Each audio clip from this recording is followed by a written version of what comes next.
Have you heard of Silk Road? Well, if you haven't, you're going to enjoy this ride. In early 2011, a digital marketplace unlike any before it began to take shape. It was a marketplace where people could sell and buy what was originally just drugs online without the cops being able to do anything about it. Sounds too good to be true, right? Well, it wasn't, and here is how it worked. Silk Road was founded on the Tor network, a system designed to allow anonymous browsing by routing internet traffic through several layers of encryption. Tor had originally been developed by the US Navy for secure communication, but its potential for secrecy and anonymity caught the attention of an individual trying to do something that had never been done before. Silk Road took advantage of this technology, creating a space where individuals could buy and sell illicit goods without revealing their identity or location. The Silk Road platform was revolutionary for its time. Rather than relying on traditional methods of payment, it exclusively used Bitcoin, which had only recently emerged at the time. Bitcoin transactions were difficult to trace, making it the perfect currency for an underground marketplace. Silk Road's creator, who remained hidden behind the name Dread Pirate Roberts, designed the site to operate outside of the control of any government or financial institution. The site's creator, who we will reveal later in this video, was of the belief that people should be free to buy and sell goods without the interference of the state, especially when it came to products that were illegal in many parts of the world. On February 2011, the Silk Road website officially launched. At first, the platform was modest, with only a handful of listings, mostly for drugs. However, then something drastic happened. A journalist by the name of Adrian Chen had come across Silk Road and decided to publish an article on the website. This caused an instantaneous and unexpected explosion in users of Silk Road. This was not something the Dread Pirate Roberts had expected to happen so quickly. But he was not complaining, taking a 6.29% cut on all transactions on the site. More people using the site meant more money for the elusive Dread Pirate Roberts. The user interface of Silk Road mirrored that of a typical e-commerce website. Sellers created product listings, each with a description of their goods, prices, and often reviews from previous buyers. Each product had a rating, and sellers with the highest ratings were seen as the most reputable, giving the platform an air of legitimacy despite the illegal nature of the transactions. One of Silk Road's most notable features was its escrow service.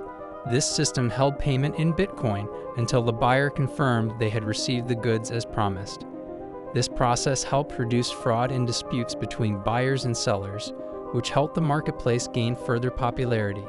Silk Road wasn't just a place to buy and sell, it was a community, one where users could rely on each other for protection and trust, and where illegal transactions became normalized in a digital environment. As the Silk Road grew, so did its notoriety. The platform quickly gained traction in online forums and secret communities, and soon it became known as the go-to place for illegal drugs. Whether you were seeking marijuana, cocaine, heroin, or ecstasy, Silk Road offered a variety of options that could be delivered directly to your doorstep, packaged discreetly to avoid suspicion. It was a drug dealer and a drug dealer's haven. Silk Road's vast anonymity, coupled with the cryptocurrency payment system, made it nearly impossible to trace users and transactions. The platform became a hub for the global drug trade, attracting vendors from all over the world. Some users even reported getting their drugs delivered via express mail, often at remarkably low prices compared to traditional street prices. Despite its increasing success, Silk Road's activities did not go unnoticed by authorities. While the site itself operated in secret, law enforcement agencies around the world were aware that the platform existed. The growing presence of Silk Road on the dark web prompted international law enforcement agencies, including the FBI and DEA, to begin investigating the site. As the platform's popularity soared, so did the amount of illicit goods flowing through its virtual doors. Silk Road's creator, however, remained a ghost in the machine. Known only by his alias Dread Pirate Roberts, the person behind the Silk Road was meticulous about maintaining anonymity. In 2013, 2 years after Silk Road had started revolutionizing the underground market, law enforcement agencies began tightening their surveillance efforts. Although Silk Road remained nearly invisible in the mainstream internet world, it was drawing the attention of authorities globally, especially with the rise of online criminal activities. At first, there seemed to be no way to trace Dread Pirate Roberts, the mastermind behind the marketplace. In early 2013, a break in the investigation occurred when authorities began looking into the Altoid username. This alias was connected to posts in various online forums, most of the posts asking whether anyone had come across this new website called Silk Road, where you can buy and sell drugs without the chance of getting caught. This made the authorities curious as to whether Altoid was someone that simply stumbled across the site in its infancy, or had created the site and was trying to promote it. Investigators had long believed that someone had to be behind Silk Road, and they started to suspect that it was a single person, rather than a collective. The Silk Road administrator had taken extraordinary measures to obscure his identity, communicating with employees and users through encrypted messages and employing a range of pseudonyms. His caution seemed almost impenetrable, but investigators were methodically unraveling the threads. A public library in San Francisco would play an unexpected role in bringing down Dread Pirate Roberts. On October 1, 2013, the breakthrough came during a critical operation. Dread Pirate Roberts was observed using his laptop in the San Francisco Public Library. Law enforcement, who had been surveilling the library for weeks, had finally tracked Dread Pirate Roberts to this location. Unaware of the impending operation, the Kingpin logged into his Silk Road administrator account from the public computer, performing administrative duties for the marketplace. At that moment, agents from the FBI swooped in, seizing the laptop while the infamous Dread Pirate Roberts was distracted and unaware of the impending arrest.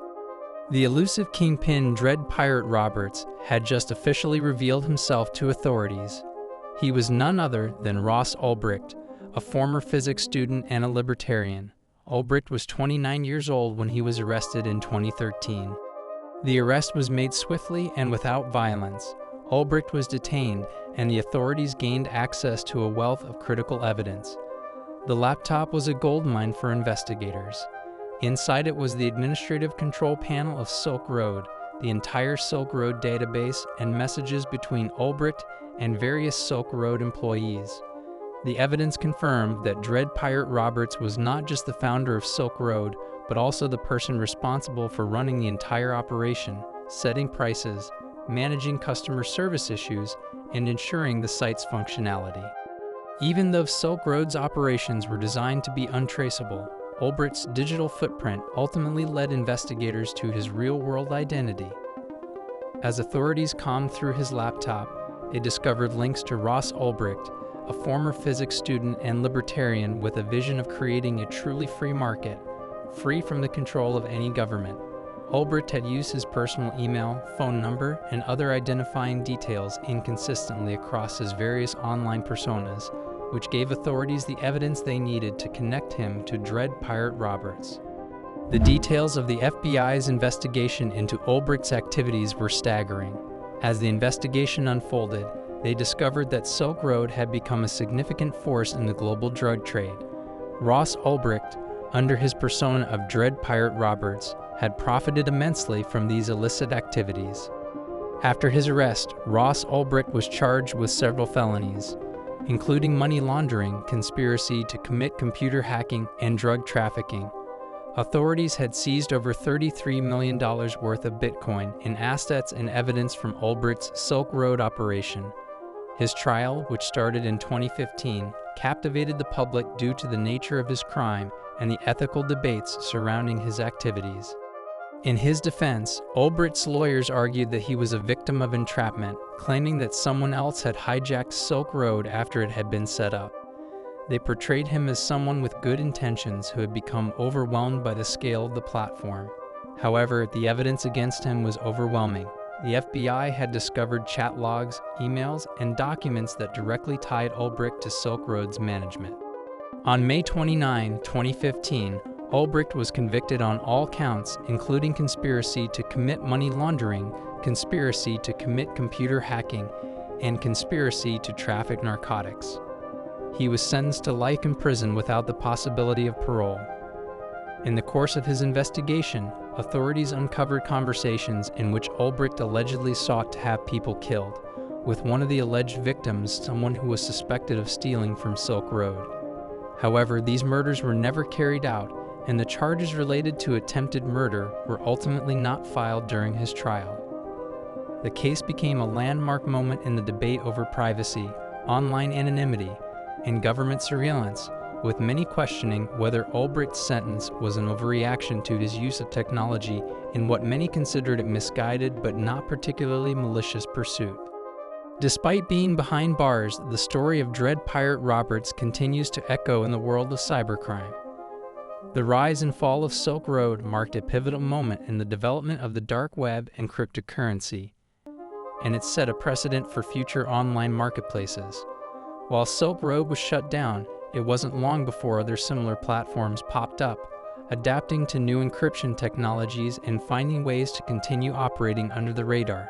Thanks for watching. We hope you enjoyed the video. Please like, subscribe, and recommend our channel so we can continue to make videos like this one.